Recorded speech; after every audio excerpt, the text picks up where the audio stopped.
From Buenos Aires we headed south and west. The landscape was largely flat, and at times we found it to be so incredibly windy that we had difficulty staying on the road. Near the border of the province of Rio Negro, we found a group of spoonbills, which struck me as kind of odd because I'd always considered them to be a tropical species, and the climate here was decidedly not tropical. But upon closer examination of Gabby's field guide, we found that their range extends all the way to the province of Chubut, well into the icy grips of Patagonia.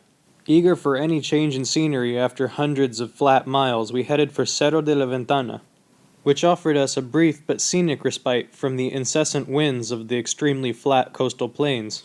And just outside of Bahia Blanca, we discovered a 40-foot tall sign with my name on it, which was pretty cool. So I really want to like Argentina, I really do, but the level of unnecessary difficult is just getting ridiculous. It turns out Argentina is on 220 volt electricity, which is not so unusual. You just have to make sure your appliances can handle that.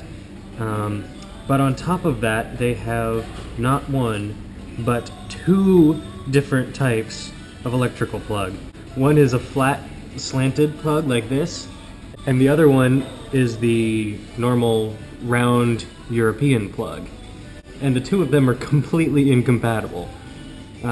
There's no adapter that handles both of them. So what I'm stuck with here is we have to charge the iPad, we go from USB to standard American plug, from standard American plug to European round plug, from European round plug to Argentinian slanted plug, and finally I can plug it in. Also, we're discovering that all of the campsites in the south of the country are closed in wintertime. So our best option after that is to camp out at gas stations, which really isn't so bad. This one actually has like a little park with tables and grills and stuff. So yeah, I guess it's cheaper and only slightly noisier at night. Yeah. Except for last night when we were surrounded by literally thousands, maybe tens of thousands of parrots. It was deafening. All of their calls, just constant screaming, blended into this one kind of dull roar, and I ended up sleeping with my earplugs again last night. I personally find it a little bit weird there's parrots this far south, but I guess that's normal for here. First thing the morning after the parrots, we crossed the bridge over the Rio Colorado, which is generally considered to be the northern border of Patagonia. And upon doing so, we completed pretty much the only stated goal of this trip, which was to drive from Patagonia, Arizona to Patagonia, Argentina. But it's not time for us to turn around quite yet. There's one more thing in the south of Argentina that we need to see. As we headed south, the landscape quickly became more arid, and I was welcomed into Patagonia by many plants that I recognized from my own home, the Sonoran Desert. So what do you think of Patagonia so far? Patagonia is cold. Nice, but it's cold. It's probably worth mentioning that with the brief exceptions of a few places in Central America and northern Peru, I've spent most of this trip driving through wintry conditions, and now with spring looming visibly on the horizon, we were driving south as fast as we could, into the last remaining bits of winter. Just outside of Puerto Madryn, we even encountered a small snowstorm, but our next destination was well worth braving anything that the weather could throw at us. In Puerto Madryn, we left as much of our gear as possible at the ACA campground under the watchful eye of our host, who was also a fellow motorcycle rider. We lightened our load because we were headed for Peninsula Valdez, and its hundreds of kilometers of dirt roads of dubious quality. Many of the roads on the peninsula were actually fairly pleasant to drive on, but here again I found my ever-present nemesis, the road grader, working hard to make the roads more pleasant for cars to drive on, and making them really difficult for me. But again, what was waiting for us was totally worth the difficulties. This is a Magellanic penguin. So we are so close to the penguins, I can film them with the GoPro. How happy are you right now? The penguins come here to breed in the springtime, and since spring is just getting underway, there were only a handful of them as opposed to the thousands that can be seen later in the season. And while we were there, we actually witnessed more newcomers arriving. swimming up to the beach and then making the long hike up to the top of the hill. Much like other penguin species, the numbers of Magellanic penguins are declining in this area. The fish and crustaceans that they prey on have moved farther north, probably as a result of human-induced climate change. This, of course, means that the penguins have to swim farther and work harder for each of their meals. But for now, at least, they're still managing to hold on. Immediately after the penguins, we stumbled across a flock of the peninsula's other famous flightless bird, the lesser rhea, or choike. These birds are, of course, slightly smaller than the greater rhea that we found in the north, but they're still pretty darn big. And this group had a surprise in store for us.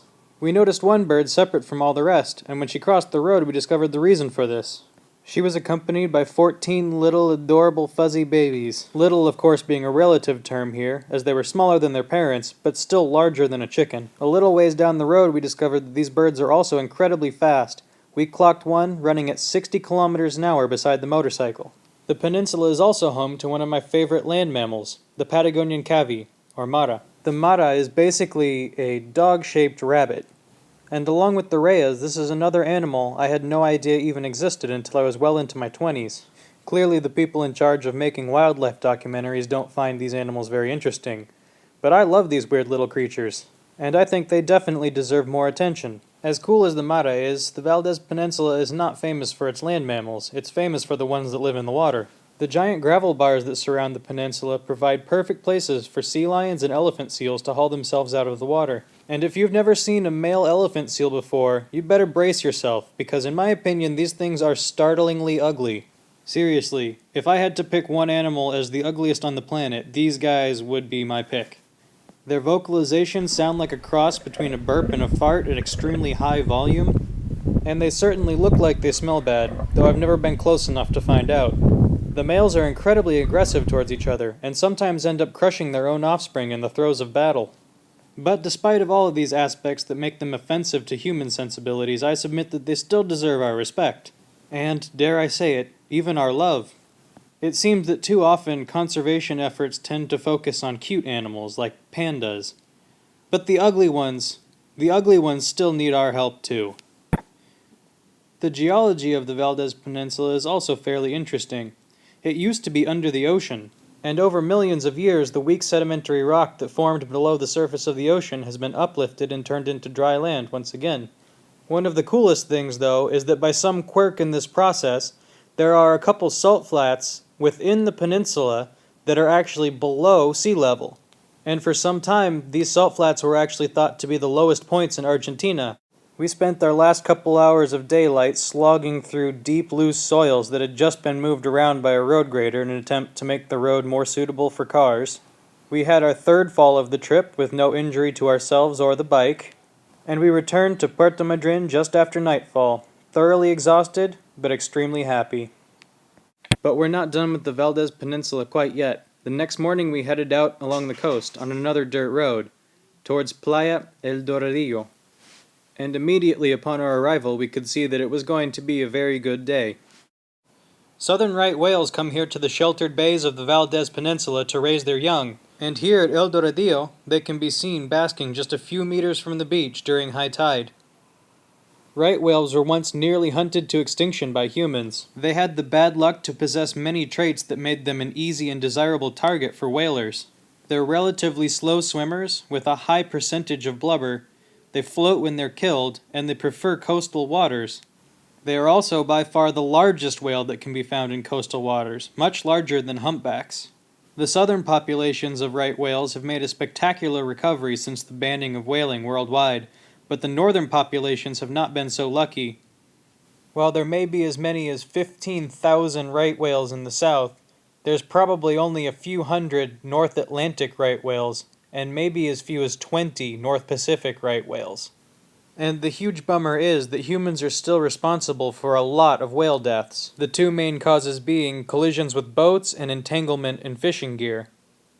On a lighter note, however, male right whales have the largest testicles of any animal on the planet. Seriously, they're over 2 meters or 6 feet long and can weigh up to 1,000 pounds or 500 kilograms.